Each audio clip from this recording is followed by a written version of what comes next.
आप सभी का बहुत बहुत अभिनंदन। दीपक जी, आपका बहुत बहुत अभिनंदन और आभार हमारे चैनल पे आने के लिए। तो आज आप हमको क्या पढ़ा रहे हैं? आज हम चर्चा करने वाले हैं एक विषय पे जिसमें बालों से संबंधित बातचीत होगी, जहाँ पे अच्छे सुंदर बालों के बारे में भी बात होगी और ऐसे बालों के बारे में भी बात होगी जहाँ पे पतले बाल होते हैं, कर्ली हेयर्स होते हैं और हेयर फॉल होता है, और बिल्कुल गंजेपन पे यानी बार्डनेस पे भी बात होगी कंप्लीटली। अब हम पहले अगर कभी भी किसी विषय पे हम जब जाते हैं तो पहले उस विषय की आधार को हमें समझ लेना चाहिए। देखिए, जो बाल होते हैं, ये बाल हमारे किसी भी इंसान के कब शुरू होते हैं? जब वो गर्भ में होता है, 7वें महीने में बाल जो हैं हमारे शरीर में आने शुरू होते हैं।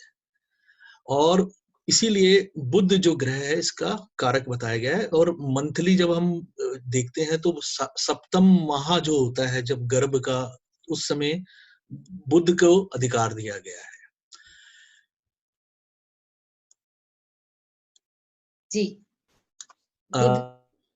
अब हम जैसे चर्चा कर रहे थे कि बाल होते क्या है, जो ये हमारे शरीर का एक सोशल, हमारी जो एक इंसान की प्रेजेंटेशन होती है, समाज में घूमना उठना बैठना, उसकी पर्सनालिटी को भी बताने के लिए बालों का एक बहुत बड़ा रोल रहता है। कई बारी कुछ लोग बड़े इसके कारण से इंफीरियरिटी कॉम्प्लेक्स में भी आ जाते हैं कि उनको ये लगता है कि उनकी पर्सनालिटी काफी खराब हो गई है, क्योंकि अगर उनके बाल सुंदर नहीं है तो जो है वहां पे तो हमारे शरीर में बहुत सारे अंगों में बाल होते हैं, लेकिन जो मेन हमारे सर पे जो बाल हैं उनकी हम बात करेंगे कि वो किस तरह से होते हैं। ये एक प्रोटीन होता है केराटिन, उससे ये बाल बनते हैं। और ये केराटिन जो होता है ये हमारे बालों के लिए, स्किन के लिए और नेल्स के लिए, तीनों के लिए जो है ये हमारे को बनाने का काम करता है। वो जो मैंने अभी जैसे बताया कि सप्तम माह में ये हमारे ऑर्गन्स जब हमारे शुरू होते हैं तो ये हमारे पिट्यूटरी ग्लैंड से रिलीज होता है। और ये रिलीज होने के बाद ये हमारी बॉडी में जो सिक्रेशन ऑफ हार्मोन्स के थ्रू ये हमारे बॉडी में बाल, स्किन का जो टेक्सचर है जो हमें जन्म के समय बच्चे का होता है वो भी, और बाद में भी हमारा जो टेक्सचर है और जो हमारे नेल्स हैं इनको डेवलप करने का जो ये एक केराटिन नाम का एक प्रोटीन होता है, ये उससे बनते हैं। और मैंने जैसे आपको पहले भी बताया कि सप्तम माह में हमारे ऑर्गन्स जब डेवलप हो रहे होते हैं तब ये एक हार्मोन्स जो है उसके सीक्रेशन से हमारे ऑर्गन्स बनते हैं, और उसके थ्रू जो ये प्रोटीन के से इसकी शेप अप आती है जो बालों के लिए, स्किन के लिए और नेल्स के लिए होता है। और ये प्रोटेक्टिव प्रोटीन है हमारी बॉडी के लिए, और ये इजीली टीयरिंग नहीं होती इसके सेल्स की, और ये बहुत हमारी बॉडी अपने आप ही प्रोड्यूस करती है। अब जो बाल है वो त्वचा का ही हिस्सा होते हैं। जी। बाल जो है हमारी त्वचा का ही हिस्सा होते हैं, और जो इनके ये एक प्रोटीन से बने हैं, जैसे मैंने पहले भी बताया, ये ऊपरी परत पे निकलते हैं। त्वचा की भी बड़ी सारी लेयर्स होती है, लेकिन ये ऊपरी परत पे निकलते हैं। विज्ञान की भाषा में बाल को प्रोटीन फिलामेंट कहते हैं। ओके। ठीक है जी। जो त्वचा की ऊपरी परत डर्मिस पर वृद्धि करते हैं। ठीक है जी। तो ये डर्मिस जो है जहां से ये इनकी जड़ें होती हैं वहां से ये बाहर आते हैं, और ये जो कहते हैं ये त्वचा का अंदर रहते हैं। और ये बाल जो हैं जीवित होते हैं, जो अंदर होते हैं, जो जड़ें होती हैं, केवल वही हिस्सा जीवित होता है। बाकी ये जो बाहर के हिस्सा है वो जीवित नहीं होता, उसमें सिर्फ वो ग्रोथ होती रहती है, बढ़ता रहता है, आगे आगे निकलता है। जैसे हमारे नेल्स हैं, नेल्स में भी यही होता है कि हमारे जो नेल्स हैं वो बड़े होते रहते हैं, लेकिन वो अंदर जो शरीर के अंदर जो होते हैं वही केवल जीवित होते हैं, जो बाहर होते हैं वो डेड होते हैं। लेकिन हम पूरा हटा नहीं सकते, लेकिन वो दिखते रहते हैं, इसलिए वो हमारे को प्रोटेक्ट भी कर रहे होते हैं और हमारे लिए आउटर लेयर में होते हैं। ये जड़ जो है बढ़ती रहती है अपने आप ही। इनमें जिनको शिराएं कहते हैं, यानी शाफ्ट्स कहते हैं, ठीक है, ये शिराएं या शाफ्ट्स कहते हैं इन्हें। ये बालों के बढ़ने में ब्लड सर्कुलेशन का मेजर रोल होता है। ओके। ठीक है। अब हम जब ये कभी भी बात करते हैं तो हम ये देखते हैं कि बाल जो हैं वो क्यों किसी के हेयर लॉस होता है। तो हेयर लॉस होने के बड़े सारे रीजन है। एक तो एज होता है, जनरली कुछ एज के बाद लोगों की अपनी जो प्रोटीन है उसकी वो जो होता है क्षय होना शुरू हो जाता है, कमी होनी शुरू हो जाती है, तो उसकी वजह से उनकी अपनी चीजें जो है कम होना ऑटोमेटिकली शुरू हो जाता है। राइट। सेकंड रीजन है हेरिडिटी यानी अनुवांशिक। अब जैसे मेरा अनुवांशिक प्रभाव है, मेरे पिताजी के भी ऐसा था, मेरे दादाजी के भी ऐसे था, उनके मेरे पिताजी के ब्रदर थे उनका भी ऐसे था, सभी का फैमिली में ये ट्रेंड था, तो उसी वजह से मेरे भी जो है बालों का झड़ने का हुआ। अब अनहेल्दी फूड जो होता है, कई बार हम ऐसा जो होते हैं जिसे कहना चाहिए कि खाना ऐसा खाता है व्यक्ति जो उसके लिए उतना उपयोगी या ठीक नहीं होता, हम इसे कुपोषण का शब्द जो है इसके लिए ज्यादा उपयुक्त रहेगा। मेडिकल रीजंस भी होते हैं कभी कभी, जैसे किसी को शुगर की बीमारी होती है, एक्यूट हो, बहुत ज्यादा हो, कैंसर के शुरुआती टाइम में भी कभी कभी जो होते हैं हार्मोनल बड़ी जबरदस्त चेंजेस में भी ये चीजें होती हैं कि व्यक्ति की अपने अभी बाल अपने आप कम होने शुरू होते झड़ने लगते हैं, हाँ। हैं। हाँ, तो ये मेडिकल रीजंस में आ गया। कुछ लोग बहुत स्ट्रेस में रहते हैं, वो आप उनको भी जब भी देखोगे वो इतने परेशान, डिस्टर्ब्ड और वो स्ट्रेस में होंगे, उनके भी ऑटोमेटिकली बाल झड़ जाते हैं। जी। जैसे हार्मोनल चेंजेस अभी मैंने बताया, ये भी स्ट्रेस को बढ़ाने में बहुत बड़ा रोल प्ले करती है। कभी अक्सर जो है इतना ज्यादा इसका होता है, ये भी एस्ट्रोलॉजिकली इतने आसानी से प्रूव हो सकता है कि किस व्यक्ति को स्ट्रेस होगा और किस व्यक्ति को नहीं होगा। ये बड़े आराम से हम कभी कभी चर्चा करेंगे। अब कभी कभी केमिकल बेस्ड कलर्स जो होते हैं उनके कारण से भी हमारे बालों की जो है, हमारी स्किन की और हमारे बालों की जो है डैमेज होती है। ये होली में भी होती है, और जो हम जैसे हेयर कलर करते हैं, मैं करता हूँ, तो मतलब हमारे जैसे लोगों के जो हेयर कलर लगाते हैं तो उनको कभी कभी डैमेज ज्यादा होने की संभावना रहती है, स्किन पे इन्फेक्शन हो जाते हैं या बाल झड़ जाते हैं। ये जी। अलग अलग तरीके से रिफ्लेक्ट होता है, पर्सन टू पर्सन चेंज हो सकता है। हाइपोथायरॉयडिज्म जो एक है, हाइपोथायरॉयडिज्म क्या होता है कि जो हमारा थायराइड ग्लैंड है ये हमारा हार्मोन्स रिलीज करता है, सीक्रेट करता है। जब ये सीक्रेशन में कमी हो जाती है तो उसकी वजह से जो हमारे एकदम से हाइपोथायरॉयडिज्म में ये अक्सर ये देखा गया कि बाल झड़ जाएंगे, पूरा शरीर जो है वो उसको भी कमी, वीकनेस सी महसूस होने लग जाएगी, वो व्यक्ति अलग तरीके से उसकी कांति खत्म हो जाएगी शरीर की। ये एक मतलब जो है उस टाइप का एक, इसमें कुछ ऑटो इम्यून डिजीजेज होते हैं, 17-18 तरीके के ऑटो इम्यून डिजीजेज में ये हेयर फॉल होने की संभावना रहती है। ये हम कभी एक प्रॉपरली सिर्फ उसी टाइप का जो लेंगे टॉपिक की, जब ऑटो इम्यून डिजीज के साथ कवर कर लेंगे तो ये मैं बता दूंगा कि ये एक पर्टिकुलरली किस टाइप के रोग होते हैं जिनमें हम ये चीज देखते हैं। कभी कभी किसी को एनीमिया होता है, जैसे कि खून की कमी हो गई, वीकनेस है, उसका शरीर में क्षमताएं नहीं है। अब ये हमें मालूम है कि एनीमिया जो है उसमें मंगल का रोल बहुत जबरदस्त है, रेड ब्लड सेल्स के कारण से बहुत होता है। लेकिन कभी कभी जब होता है कि B12 की कमी से भी इंसान में बहुत वीकनेस होती है, और वो भी बहुत इंपॉर्टेंट रोल है, उसका भी बहुत ज्यादा रोल है कि इंसान जो है उसके हेयर फॉल हो जाए। कुछ लोग बहुत स्मोक करते हैं, वो भी एक स्ट्रेस को रिफ्लेक्ट कर रहा होता है। आप देखोगे वो यूं करके मुंह पे लगाते जाएंगे, वो करते हैं, वो इतने परेशान होते हैं, वो उसको दिखाने का उनका तरीका होता है बार बार स्मोक करके वो अपना वो कर रहे होते हैं। तो इतनी ज्यादा स्मोक कर लेने से भी जो है कभी कभी हमारे शरीर से बाल झड़ने शुरू हो जाते हैं। जैसे हमारे कंट्री में लोग हेलमेट लगा के गाड़ी चलाते हैं, बाइक स्कूटर्स चलाते हैं, उनको कहा गया है कि भैया ऐसे नहीं चलाओगे तो आपका वो होगा। लेकिन जब लंबी लंबी ड्राइव हो तो इसमें पसीना बहुत आता है, तो उसके कारण से जब पसीना ज्यादा आता है तो इंसान को इस चीज की संभावना हमेशा रहती है कि उनके हेयर फॉल हो जाते हैं। मेरे भी शुरुआत में हेयर फॉल का जो शुरुआत हुई थी वो हेलमेट लगा के मैं तब ड्राइव करता था बहुत ज्यादा, तो वहां से स्टार्ट हुई थी। पसीना आता था, 2 घंटे आप गर्मी के अंदर वो मूव कर रहे हो तो उससे प्रभाव पड़ता है। आर्टरीज जब ब्लॉक्ड हो जाती हैं, क्लॉज्ड होती हैं, तो वो भी आपको वो होती है। जैसे कि मैंने पहले भी 1-2 बारी अपने वीडियोस में, पुराने वीडियोस में जाकर लोग देखें तो उनको समझ में आएगा कि जो आर्टरीज या कोई भी जगह पे जो होती है, आर्टरीज का ब्लॉकेज तो हार्ट से संबंधित है, लेकिन ये जिनको भी किसी जगह पे भी ब्लॉकेज है या कमी है या ऑक्सीजन कम पहुंच रहा है शरीर के किसी भी अंग में, तो वहां पे उसका रिफ्लेक्शन अलग अलग तरीके से होगा। यहाँ पे ये भी एक तरीका है कि ये एक सिम्टम्स है, किसी के अगर बाल झड़ने लगते हैं तो उसको इस चीज की तरफ ध्यान देना चाहिए, कहीं उसकी आर्टरीज तो नहीं ब्लॉक्ड है। ये भी एक रीजन हो सकता है। डेफिशिएंसीज हो सकती हैं, एनीमिया का रीजन भी हो सकता है, और भी कोई और रीजन हो सकता है, लेकिन ये भी एक बहुत बड़ा रीजन है। विटामिन ए हमारे बालों के लिए बहुत जरूरी है, लेकिन बहुत ज्यादा अगर विटामिन ए ले लेते हैं तो भी बाल बहुत तेजी से झड़ जाते हैं। तो मतलब एक्सेस की भी ये नहीं होनी चाहिए कि इतनी ज्यादा एक्सेस आप अति नहीं कर सकते आप। हाँ, मतलब अति की भी अति हो जाती है कभी कभी, तो वो फिर बिल्कुल बालों को एकदम से वो खराब कर देती है। डेफिशिएंसी ऑफ जिंक भी एक बहुत इंपॉर्टेंट रोल प्ले करता है, हमारे बड़े मल्टीपल ऑर्गन्स के फंक्शनिंग में बहुत सारे काम कर रहा होता है। तो अगर कभी कभी उसकी कमी होती है तो वो भी बहुत दिक्कत पैदा करता है। अब जैसे विटामिन बी लिखा है, मैं ये बताऊंगा विटामिन B3, B5, B6 और बायोटिन यानी कि B7।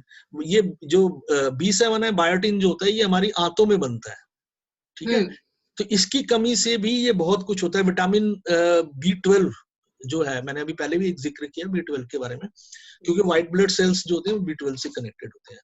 तो ऑटोइम्यून डिजीज जितनी भी होती है उसमें B12 का मेजर रोल रहता है ऑटोइम्यून डिजीजेस के अंदर। तो उसमें हेल्दी सेल्स जो है वो वीक सेल्स को अटैक करना, इन्वेडर समझ के, शत्रु समझ के, दुश्मन समझ के उनके पर अटैक करते हैं। कहीं पे सेल्स पे करते हैं, कहीं पे प्रोटीन्स पे करते हैं। यहाँ प्रोटीन्स पे होगा, यहाँ पे वो प्रोटीन्स को जो है वो अपना दुश्मन समझ के उन पे अटैक करेंगे। और इसके अलावा विटामिन सी का एक रोल बहुत होता है। विटामिन सी जो है वो एंटीऑक्सीडेंट है। ये हमारी बॉडी में ऑक्सीडाइजेशन को रोकने के लिए विटामिन सी की जरूरत होती है। ऑक्सीडाइजेशन भी एक अपने आप में बिल्कुल ही वो है। अगर ऑक्सीडाइजेशन के बारे में बात करें कि जैसे रस्टिंग होती है उसमें लोहे में होती है, उसी प्रकार से हमारी ब्लड के जो अंदर के ऑर्गन्स हैं, सेल्स हैं, हेल्दी सेल्स को ऑक्सीडाइजेशन से डैमेज होता है। और हमारी बॉडी में ये नेचुरली एक एंजाइम्स और कुछ चीजें डेवलप गॉड ने करके भेजा है कि वो हमारा एंटीऑक्सीडाइजेशन का काम खुद कर रहे होते हैं। राइट, ठीक है। तो अगर वो हम विटामिन सी प्रॉपरली ले रहे होते हैं तो वो हमारे को कभी भी जो क्या कहते हैं इसे, ऑक्सीडाइजेशन का, एक्सेसिव ऑक्सीडाइजेशन है, उसको एंटीऑक्सीडाइजेशन का काम करते हैं। और ये हमारी मतलब हेल्थ के लिए मैं ये मानता हूँ कि बड़ी सारी प्रॉब्लम्स के लिए एंटी ऑक्सीडाइजेशन वाली चीजें, जो सिट्रस चीजें हैं या विटामिन सी से जुड़ी चीजें हैं, ये बहुत जरूरी हैं। ये हमारी स्किन की ग्लो के लिए भी और हेयर्स की स्ट्रेंथ के लिए भी, यानी कि उनकी ग्रिपिंग के लिए भी बहुत इंपॉर्टेंट रोल प्ले करती हैं। इसी तरह से विटामिन ए है, ये बहुत बहुत इंपॉर्टेंट है। ये हमारे ग्रोथ ऑर्गन्स के लिए भी अच्छा होता है, हमारी जो बॉडी के ग्रोथ ऑर्गन्स हैं। और हमारी ये ग्लो ऑफ स्किन भी कहना चाहिए, ये सब शुक्र से जुड़े हुए हैं। ये मैंने सी और जो ई बताया है, ये दोनों जो है वो शुक्र से जुड़े हुए हैं। जिनके भी चेहरे पे आपको कभी बहुत अच्छी ग्लो मिलती है, उनके कर्ली हेयर्स हैं, उनके सब कुछ बहुत वो है, और आपको बड़े खुशदिल मिलेंगे वो। हाँ, हमेशा हंसते हुए मुस्कुराते हुए लोग मिलेंगे। आप बगैर किसी चीज के आप एकदम से समझ सकते हैं कि वो व्यक्ति जो है उसका शुक्र बहुत अच्छा है, वो आराम से एकदम से समझ में आने वाली चीज है। इसी तरह से अगर हम ये बात करें कि जो एस्ट्रोलॉजी देखते हैं, तो अगर मैं एस्ट्रोलॉजिकली देखूं तो ये मरकरी जो है मेन सिग्निफिकेटर है। सपोर्टिव के तौर पे सूर्य जब डैमेज नहीं होता, नेगेटिव नहीं होता, वीक नहीं होता, खराब नहीं होता, तो सूर्य उसको सपोर्ट कर रहा होता है। क्योंकि प्रोटीन्स को अल्टीमेटली जो भी हम देखते हैं, सारे प्रोटीन्स मेजर तौर पे सूर्य के उसमें थे, लेकिन जो एक पर्टिकुलर हम कैरोटीन की बात कर रहे थे वो मरकरी के उसमें आता है। ठीक है, उसका अधिकार मरकरी को है, लेकिन वो फिर सूर्य उसको सपोर्ट करता है। उसको पॉजिटिव सपोर्ट जब भी देगा तो उसको करेगा इस तरह से। सैटर्न जैसे हमारी बॉडी में बहुत ज्यादा बाल आ जाते हैं, जैसे आप अनिल कपूर को देखेंगे, फिल्म हीरो हैं, सभी ने उनको देखा हुआ है, उनके शरीर पे इतने बाल हैं। तो ये इतने ज्यादा बाल जो है शनि जो है वो कर देता है, जब वो मतलब कोई हर जगह बाल और बहुत ज्यादा कर देता है। हाँ, बहुत स्ट्रांग। हाँ, और मेरी जहां तक समझ है उनके बाल मोटे हैं, पतले नहीं है, बाल मोटे हैं। मोटे बाल जो होते हैं वो झड़ते भी कम है, पतला बाल है वो बहुत ज्यादा झड़ता है। जितना पतला होता जाएगा बाल, वो सूर्य जो है पतला करता चला जाएगा। ओके। हीट से जैसे पतला करता है ना, तो वो पतला करके उसको वो खराब कर देते हैं। हमारी डाइजेस्टिव सिस्टम से जुड़ी हुई है बात। ये हमारा जो जठराग्नि बढ़ जाती है ना, जिनकी भी जठराग्नि हिली हुई होती है, खराब होती है, उनको ये सब चीजें प्रॉब्लम्स होती है। तो यदि हम एक चीज करना चाहें, जब हम अपना सूर्य स्ट्रॉन्ग करते हैं, लेकिन और सैटर्न भी स्ट्रॉन्ग करते हैं, तो हमारे बाल ठीक रहते हैं। देखिए, सैटर्न और सूर्य स्ट्रॉन्ग करने का तरीका पे अब बात आती है। देखिए, एक होता है कि आप एक समय में दोनों प्लेनेट की पॉजिटिविटी को बढ़ाने वाला काम करते हैं। मैं तो हमेशा यही कहता हूँ कि किसी भी प्लेनेट की पॉजिटिविटी बढ़ाने वाले काम करेंगे, यानी कि उसकी जो अच्छी चीजें हैं उनको आप काम करते हैं तो आप उसको स्ट्रेंथ देते हैं पॉजिटिवली। लेकिन सिमिलर टाइम पे अगर आप नेगेटिव चीजें करते हैं उस प्लेनेट से रिलेटेड, तो आप उसकी जो नेगेटिव क्वालिटीज हैं उसको स्ट्रेंथ बढ़ा रहे हैं। आपने रेमेडी कर दी, लेकिन उसकी स्ट्रेंथ कौन सी वाली बढ़ा दी? जो नेगेटिव थी। उसकी नेगेटिव स्ट्रेंथ होते ही उसका जो डैमेज है वो अपना कहीं ना कहीं, जहां वो क्या करेगा, उसने देना है कारक तत्वों के हिसाब से। वो जहां बैठा है, जिस तरीके की क्वालिटीज हैं उसमें एक्सेस हो गई, बढ़ गई, तो वो क्या करेगा कि वो उस तरीके से एक काम नुकसान डैमेज करने लग जाएगा कि वो इंसान को या तो नॉन लिविंग सिग्निफिकेटर्स में डैमेज करेगा या वो लिविंग सिग्निफिकेटर्स में डैमेज करेगा। ठीक है, सूर्य पिता भी है, सूर्य मान सम्मान भी है। तो अगर वो किसी ना किसी चीज में, या फिर हमारे ऑर्गन्स में जहां से जुड़ी हुई हैं चीजें, उनमें से किसी एक चीज में वो डैमेज कर देगा। और एक ही समय में सारी चीजें डैमेज करेगा ऐसा नहीं होता। कभी वो कहाँ इम्पैक्ट डालेगा, कभी वो कहाँ इम्पैक्ट डालेगा, उसके हिसाब से वो डैमेज करता चला जाएगा। तो अगर वो एक्सेस किसी भी चीज की होती है तो वो उसको हमें देखना चाहिए कि बैलेंस करने की कोशिश करनी चाहिए कि वो नेगेटिवली ना बढ़ जाए। ये हेयर के ग्रोथ फेजेस हैं, और अब हम चलते हैं लॉन्ग हेयर पे। तो लॉन्ग हेयर का क्या कॉम्बिनेशन है एस्ट्रोलॉजिकली? किस तरह से हमें लॉन्ग हेयर दिखाई देता है दीपक जी चार्ट में? देखिए, मैंने जैसे बताया, शुरू से ही बताया कि आपको कि मरकरी जो है वो रिचनेस, हमारा रेयर का हेयर्स का जो है वो मीन हेयर का मीन कारक हो गया, सिग्निफिकेटर हो गया। तो अब उसके साथ गुरु बैठ गया तो ये रिचनेस भी दिया इसने। यहाँ पे इस चार्ट में अगर आप देखेंगे तो ये फीमेल चार्ट है, 1969 का चार्ट है, और शाम का चार्ट है, 6:45 का चार्ट है, दिल्ली का। तो इसमें अगर आप देखेंगे तो यहाँ पे बुध जो है अपनी राशि में है, कन्या राशि में है, और अच्छी स्थिति में है, चाहे अष्टम में बैठा है। आप यहाँ पे देखेंगे तो अष्टम में बैठने से कोई नहीं होता, कोई डैमेज नहीं है। लेकिन जैसे ही आप उसके साथ देखेंगे गुरु है, गुरु उसको रिचनेस दे रहा है। तो ये बड़े थिक थिक हेयर थे जिनका ये चार्ट है। उनके बाल बहुत ही थिक हैं, बड़े मोटे और घने बाल जिसे कहते हैं, बहुत लंबे। मतलब मेरी जानकारी में है तो इसलिए मैं जानता हूँ कि ये बाल जो है घुटने तक थे, और अभी भी जो है पीठ के निचले हिस्से तक जो हम कहते हैं बैक में काफी लंबे बाल हैं, और अच्छे सुंदर बाल हैं जिसे कहें तो ये जो गुरु के साथ बैठे हुए हैं तो आपने कहा, और अष्टम होने से कोई फर्क नहीं पड़ता है क्योंकि ये मतलब उच्च के हैं। यहाँ जब मरकरी जो है यहाँ उच्च का बैठा हुआ है। मरकरी को देखेंगे, मरकरी की स्ट्रेंथ ठीक है, और सूर्य जहाँ पे जो है वो देख तो रहा है लगन को, तो बाद में इसलिए कुछ कमी कर दी उसने बालों की। देखिए, सूर्य और केतु जब भी इकट्ठे होते हैं तो ये एक्सेस ऑफ हीट हो जाती है।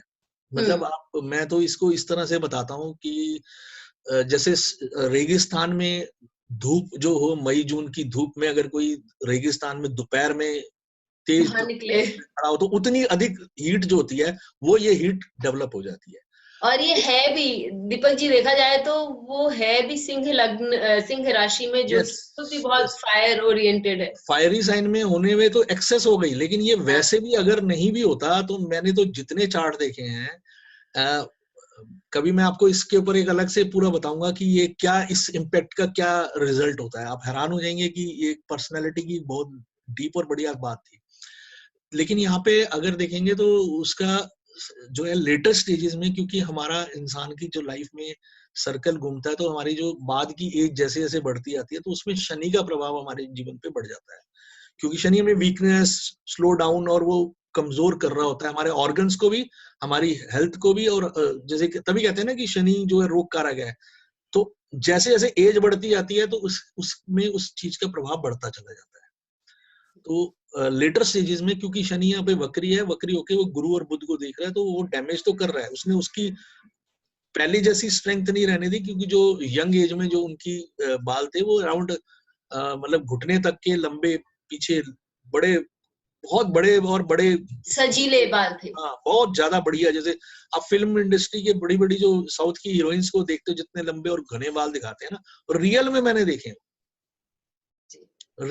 देखे, इतने सुंदर और अच्छे बाल थे। अब तो थोड़े कम है, लेकिन अब अभी भी बाल अच्छे हैं। अब ये देखिए, ये एक मतलब बड़ा इजी देखने वाला सिस्टम है, देखा जा सकता है इसमें कोई भी। जी, तो अब हम आते हैं कर्ली हेयर। दिस इज ये सचिन तेंदुलकर की ही वो है, कुंडली है। और उनके हम लोगों ने बहुत बार देखा है कि उनके बाल कर्ली हेयर हैं। तो उन तो उससे हम कैसे देखेंगे? फिर वापस मर्करी को देखेंगे। यहाँ मर्करी तो नीचे का हो गया है।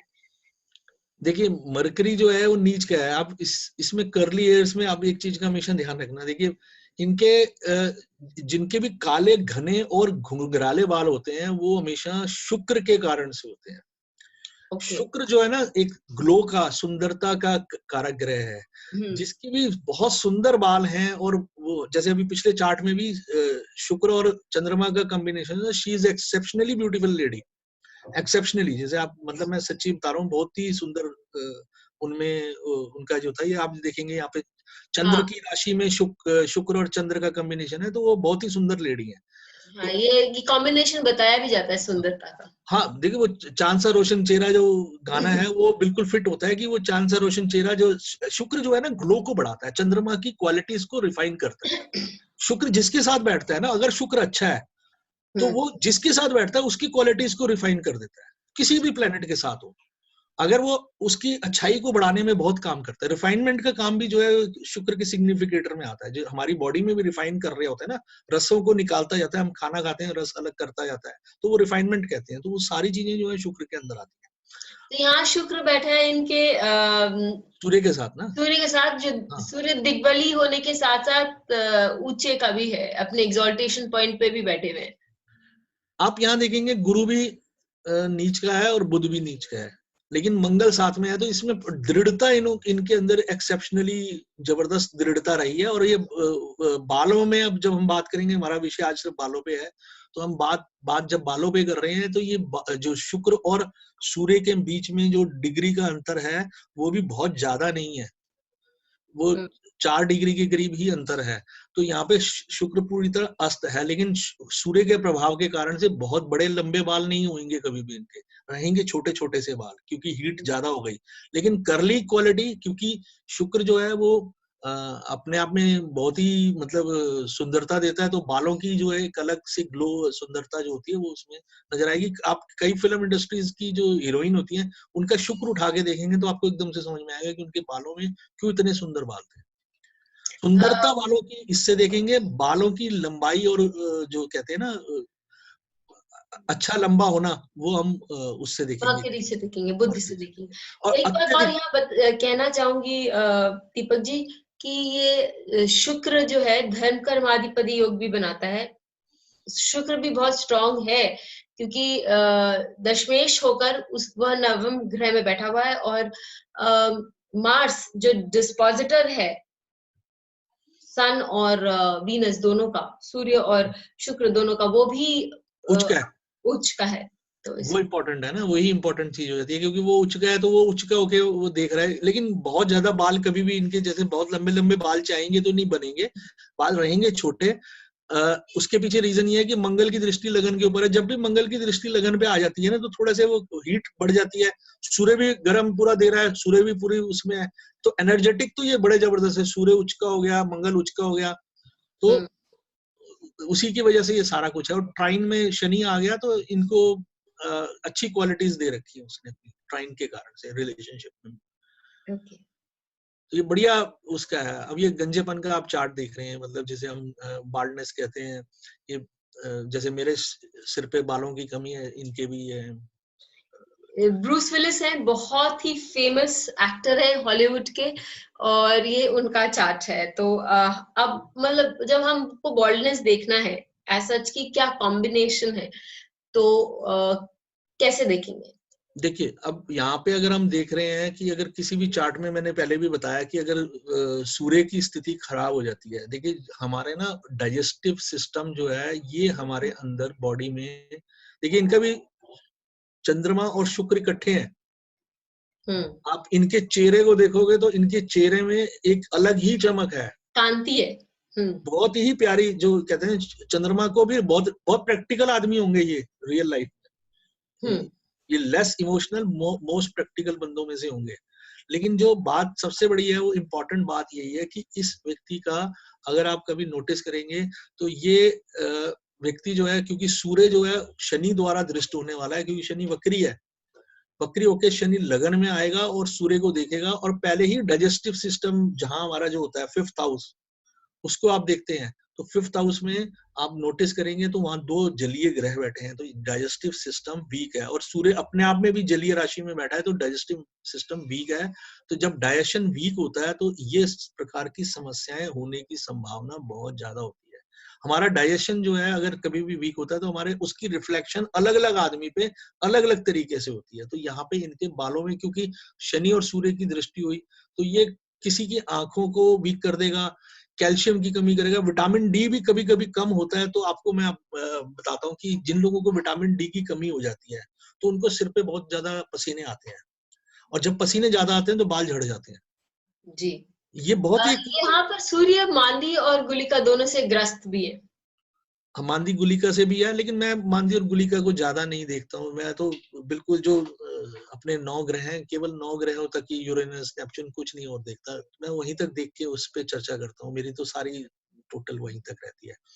आप मंगल जो है उसको नोटिस करेंगे, वो मंगल अपनी राशि में अष्टम में बैठा है। तो इनको गैस्ट्रिक टाइप की भी प्रॉब्लम्स दी होंगी इसने जरूर।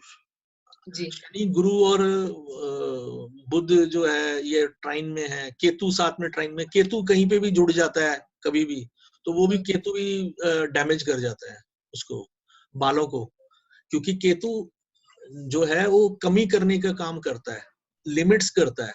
केतु एक अपने आप में बहुत ही मंगल की स्ट्रॉन्ग क्वालिटीज वाला प्लेनेट है, जो मंगल की स्ट्रॉन्ग क्वालिटीज होती है उनको लेके आने वाला प्लेनेट है। तो इसकी भी कभी कभी, अच्छा इसमें शनि और शुक्र का परिवर्तन भी है, आप नोटिस करें तो शनि वहां पे आता है तो अपनी जगह पे अपनी राशि में आता है, तो ये उसको और ज्यादा डैमेज करता है। और शुक्र को शनि की युक्ति से, शनि की रिफाइनमेंट तो हो रही है लेकिन शुक्र जो है उसकी अपनी क्वालिटीज खत्म हो रही है, जो उसकी क्वालिटी घुंघराले और सुंदर बालों की थी वो यहाँ पे खत्म। तो ये तो हम लोगों ने देखा अभी तक कि ये बालों की प्रकृति कैसी होती है वो हम चार्ट से बता सकते हैं, लेकिन अब इनके लिए कोई उपाय भी हो सकता है दीपक जी? उपाय के तौर पे एक तो डाइजेस्टिव सिस्टम ठीक रखना चाहिए। मैं हमेशा ये कहता हूँ कि जब भी आपको कभी सिम्टम्स मिलने लगे, देखो कभी कभी कुछ लोग जो है बड़े टाइट बाल बांध के रखते हैं, वो भी उनके भी गुच्छे के गुच्छे झड़ जाते हैं। देखिए 50 से 100 बाल झड़ना ना, ये नियम का वो है कि होते हैं, लेकिन अगर ये इससे ज्यादा झड़ते हैं तो आपको खुद ध्यान रखना चाहिए। और जो प्रोटीन और जो केयर करने वाली चीजें हैं वो एक तो हो गया जो डॉक्टरी सलाह होती है, जो उनसे समझ के जो उनको करना चाहिए। जो डेफिशिएंसी किसी चीज की निकलवा कर, मान लो किसी को B12 की डेफिशिएंसी है या D की डेफिशिएंसी है, तो उस डेफिशिएंसी को आइडेंटिफाई करके उसकी पहले अगर आप कमी को साथ साथ पूर्ति करते रहते हैं तो वो इतनी बुरी स्थिति नहीं आती। आपको ज्यादातर लोगों में यही मिलेगा, जैसे मेरे में D की डेफिशिएंसी है, तो ये मेरा जो बाल्डनेस का जो जेनेटिक रीजन है उसमें D की डेफिशिएंसी का रीजन रहा होगा। तो वो हमने कभी उस चीज को आइडेंटिफाई नहीं करा, जब आइडेंटिफाई करा तब तक बाल्डनेस हो चुकी थी, यानी गंजापन आ चुका था। तो जिन लोगों को होती है तो उन लोगों को सर पे बहुत ज्यादा पसीना आता है। अगेन जो पसीना है उसका कारक भी बुध है, पसीने का कारक भी बुध है। स्किन के कारक होने के कारण, हाँ नहीं, हम पसीने का कारक ही बुध है, जो पसीने की होता है उसका कारक बुध होता है। तो पसीने की अगर अत्यधिक पसीना आ रहा है तो इसका मतलब आपका बुध की स्थिति खराब है, यानी कि आपके स्किन से रिलेटेड कोई भी चीज प्रॉब्लम दे सकता है, या वो आपको कहीं ना कहीं एक्स्ट्रा कहीं और, जैसे सर पे आपके बालों में कमी कर सकता है, नेल्स की अंदर डेंट कर देता है कभी कभी, ये भी चीजें होती है। ये ऐसी चीजें भी सिम्टम्स देखने में मिलते हैं। तो आपको फिर उस समय अपने बुध को स्ट्रॉन्ग करना चाहिए। एक तो बुध को एस्ट्रोलॉजिकली बुध को स्ट्रॉन्ग करना चाहिए, ठीक है, और लगन को ठीक करना चाहिए और 9th हाउस को ठीक करना चाहिए। 3 चीजों को ठीक करके जो डेफिशिएंसी है उसकी दवाई लेंगे तो आपकी दवाई लग जाएगी, तो आपको वो डैमेज को रोक देगा। ये एस्ट्रोलॉजिकली साथ में करना चाहिए, लेकिन हमें अपनी जो प्रॉब्लम की जड़ है उसको आइडेंटिफाई जरूर करना चाहिए। उसके बाद अगर हम कोई भी इलाज या रेमेडी करते हैं तो वो हमारे को इजीली उसका सपोर्ट मिल जाता है। पुराने समय में तभी वैद और जो एस्ट्रोलॉजर एक ही हुआ करते थे, वो हर चीज का पूरा निकाल लेते थे और उस हिसाब से वो कर लेते थे कि इसको कौन सी दवाई अभी सूट करेगी और कौन सी नहीं करेगी, टाइम के हिसाब से देख लेते थे, तो वो उस हिसाब से मैनेज कर लेते थे। अभी हम जो है वो या तो एस्ट्रोलॉजर हैं या वो वैद्य हैं, दोनों के बीच का भी समन्वय जिस दिन बन जाएगा कि जो डॉक्टर्स और वैद्य जो और होम्योपैथिशियंस जिस दिन एस्ट्रोलॉजर भी बन जाएंगे, आप देखेंगे कि हेल्थ जगत में बहुत बड़ा चमत्कार होने वाला है तब, और मैं विश करूंगा कि ऐसा हो।